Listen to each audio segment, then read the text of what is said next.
अस्सलाम वालेकुम friends, welcome to knowledge with SG. My name is Sajida Gani और आज का हमारा टॉपिक है सुपर क्लास स्पाइसेस, जो कि हमारी गेनेथन्स का फर्स्ट क्लास है। जो टू सुपर क्लासेस थी, एक था पाइसेस और दूसरा था टेट्रापोड्स। तो हम लोग आज स्पाइसेस पढ़ेंगे। पिछले लेक्चर में हम लोग ए गेनेथन्स की क्लास पढ़ चुके हैं, साइक्लोस्टोमेटा, उसकी कैरेक्टरिस्टिक्स, एग्जाम्पल्स। तो आज हम लोग पाइसेस स्टार्ट करने वाले हैं कि इसमें जितने भी मेंबर्स आते हैं उनमें क्या कैरेक्टरिस्टिक्स होंगी और कुछ इसके एग्जाम्पल्स देखेंगे। तो सबसे पहले अगर हम लोग पाइसेस को देख लें कि पाइसेस तो हमारे पास गेनेथन्स में आ गए। हम लोगों ने कहा था कि गेनेथन्स क्या होते हैं, जिनमें जॉ प्रेजेंट होता है, जिनमें जबड़ा प्रेजेंट होता है। तो और दूसरा, अगर पाइसेस है तो हम लोग पाइसेस को हम लोग कहते हैं कि वो फिशेज है, ट्रू फिशेज। पिछले लेक्चर में हम लोग जो डिस्कस कर चुके थे कि साइक्लोस्टोमेटा जो है उनकी जो बॉडी होती है वो फिश लाइक होती है, लेकिन ये जो पाइसेस होते हैं इनमें जितने भी मेंबर्स आते हैं वो ट्रू फिशेज ही होते हैं। तो अगर हम लोग इसका फर्स्ट कैरेक्टर देखें तो ये जॉ फिशेज होते हैं, मतलब इनके पास जॉ प्रेजेंट होता है। अगर दूसरा कैरेक्टर देखें तो ये फिशेज होते हैं, मतलब ट्रू फिशेज होते हैं। ये रहते कहाँ हैं? ये मैरीन में भी रह सकते हैं और फ्रेश वाटर में भी रहते हैं, मतलब ये सॉल्टी वाटर में भी रहते हैं और फ्रेश वाटर में भी रहते हैं। फिर अगर हम लोग इनकी बॉडी की बात की जाए तो इनकी बॉडी में स्ट्रीम लाइन बॉडी होती है इनकी। पिछले लेक्चर में जो हम लोग पढ़ चुके थे कि साइक्लोस्टोमेटा जो होता है उनकी बॉडी कैसे होती है, राउंड सर्कुलर होती है, लेकिन इनकी बॉडी जो होती है स्ट्रीम लाइन होती है। फिर उनकी जो बॉडी होती है वो 3 रीजन में डिवाइडेड होती है, हेड, ट्रंक एंड टेल। इनमें इनकी बॉडी में यही 3 रीजन्स होते हैं। इनमें जो होता है जो डाइजेस्टिव सिस्टम है वो वेल डेवलप्ड होता है, मतलब इनकी डाइजेस्टिव सिस्टम वेल डेवलप्ड इनमें प्रेजेंट होता है। सेक्सेस इनमें सेपरेट होते हैं, मतलब ये यूनिसेक्सुअल होते हैं। इनमें जो सर्कुलेटरी सिस्टम है वो क्लोज टाइप होगा। पिछले जितने भी लेक्चर्स हम लोग पढ़ चुके थे उनमें कुछ ऐसे ऑर्गेनिजम्स थे जिनमें ओपन सर्कुलेटरी सिस्टम था, कोई वेन्स, स्पेसिफिक वेन्स नहीं थी। ब्लड मतलब ब्लड को बॉडी तक पहुंचाने के लिए कोई स्पेसिफिक वेन नहीं था, जो वो बस डायरेक्ट जा रहा था ब्लड। लेकिन यहाँ पे वेन प्रेजेंट होंगी, ब्लड जो हार्ट से बॉडी में जाएगा। फिर अगर हम लोग बात करें कि इनकी बॉडी जो होती है वो बहुत सारे स्केल्स से कवर्ड होती है, इनकी बॉडी पे बहुत सारे स्केल्स प्रेजेंट होते हैं। इनका जो और जो हम लोगों ने कहा था कि जितने भी क्वाड्रेट्स हैं वो उनका जो हार्ट होगा वो 2 चैम्बर्ड हार्ट होगा, तो इनमें भी 2 चैम्बर्ड हार्ट प्रेजेंट होगा।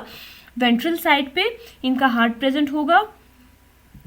और हम लोगों ने तो कह ही दिया था पहले लेक्चर में कि जो नोटोकोड होगा साइक्लोस्टोमेटा में, क्या था कि नोटोकोड जो था वो थ्रू आउट लाइफ था, मतलब जब तक वो जिंदा रहेंगे उनमें वो प्रेजेंट रहेगा। लेकिन जो फिशेस होंगी उनमें क्या होगा, ये जो नोटोकोड होगा वो वर्टिब्रेट में, मतलब जो वर्टिब्रा है ना उसमें चेंज हो जाएगा, मतलब मॉडिफाई हो जाएगा।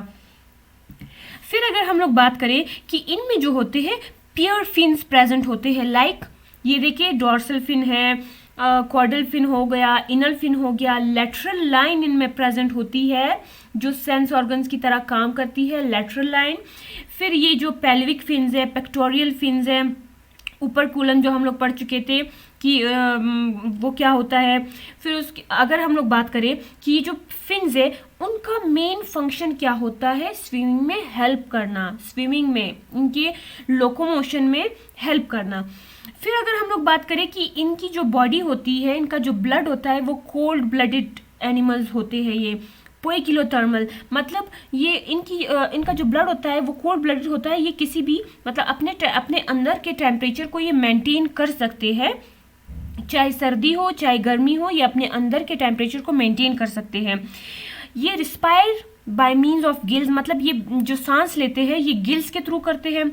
फर्टिलाइजेशन इनमें कैसी होगी, वो एक्सटर्नल होगी। और अगर हम लोग स्केलेटन की बात करें तो इनमें 2 टाइप्स के फिशेज आते हैं, जैसे कि हम लोगों ने पिछले लेक्चर में साइक्लोस्टोमेटा से जो पहला लेक्चर था क्वाड्रेट्स का, उसमें हम लोग पढ़ चुके हैं कि जो पाइसेस है उसमें फिर फर्दर 2 क्लासेस आती है, ऑस्टिक्टिस एंड कॉन्टिक्टिस। तो अगर हम लोग बात करें कि इनमें 2 टाइप्स की फिशेस होती है जिनमें स्केलेटन 2 टाइप्स का प्रेजेंट होता है। अगर बोनी होगा तो वो ऑस्टिकटीज होगा, अगर उनकी बॉडी कार्टिलेजिनस से बनी होगी तो वो कॉन्डक्टीज होगा। तो हम लोग ये भी कह सकते हैं कि इनमें 2 टाइप्स की फिशेज आते हैं, कॉन्डक्टीज एंड ऑस्टिकटीज। अगर आप लोग बॉनी फिशेज और कार्टिलेजिनस फिशेज याद नहीं कर सकते तो आसानी के लिए ये याद करें कि इनमें 2 टाइप्स की फिशेज होंगे। अगर उनकी बॉडी बोनी होगी तो वो ऑस्टिकटीज होंगे, अगर उनकी बॉडी कार्टिलेज मतलब से बनी होगी तो वो कॉन्डक्टीज होंगे। फिर अगर हम लोग एग्जाम्पल्स की बात करें तो इनकी एग्जाम्पल में, फिशेस की एग्जाम्पल में तो बहुत सारी फिशेस आती है। जैसे कि हम लोग आजकल पढ़ते हैं कि लेब्यूरिटा क्या है, फाइटिंग फिश क्या है, saw fish, dog fish, string रे, ये सारी फिशेस, ये जो हमारे पास एग्जाम्पल्स है, हम लोगों ने मेन एग्जाम्पल्स यहाँ पे, मैंने मेन एग्जाम्पल्स मेंशन किए हैं यहाँ पे। लेकिन स्पाइसिस की क्लास की अगर ओवरऑल बात की जाए तो इनमें से बहुत सारे टाइप्स के फिशेस आते हैं। लाइक अगर हम लोग डायग्राम देखें, ईल लाइक फिश होता है, केट लाइक फिश होता है, एनाबेस होता है, स्कैटी फिश, स्निपर्स, ग्रुपर्स, ये बहुत सारे टाइप्स। स्पाइसिस, अगर हम लोग स्पाइसिस की ओवरऑल बात करें तो हम लोगों ने कहा कि स्पाइसिस जो है वो फिशेस है, तो अगर फिशेस है तो इनमें सारे फिशेस आ जाते हैं। तो कुछ की एग्जांपल्स मैंने यहाँ पे ऐड की है। तो होपफुली आपको आज का लेक्चर समझ आया हो। स्पाइसिस का, फिशेस का मतलब जितने भी इनमें मेंबर्स आएंगे उनमें ये सारे कैरेक्टरिस्टिक्स मौजूद होंगे। फिर हम लोगों ने बात की कि इनमें 2 टाइप्स के फिशेस होते हैं, बॉनी और कार्टिलेजिनस। तो वो उनकी 2 मेन क्लासेस हैं, वो इंशाल्लाह हम लोग नेक्स्ट लेक्चर में डिस्कस करेंगे। तो होपफुली आप लोग को ये लेक्चर समझ आया हो। मिलते हैं नेक्स्ट वीडियो में, तब तक के लिए अल्लाह हाफिज़, थैंक यू।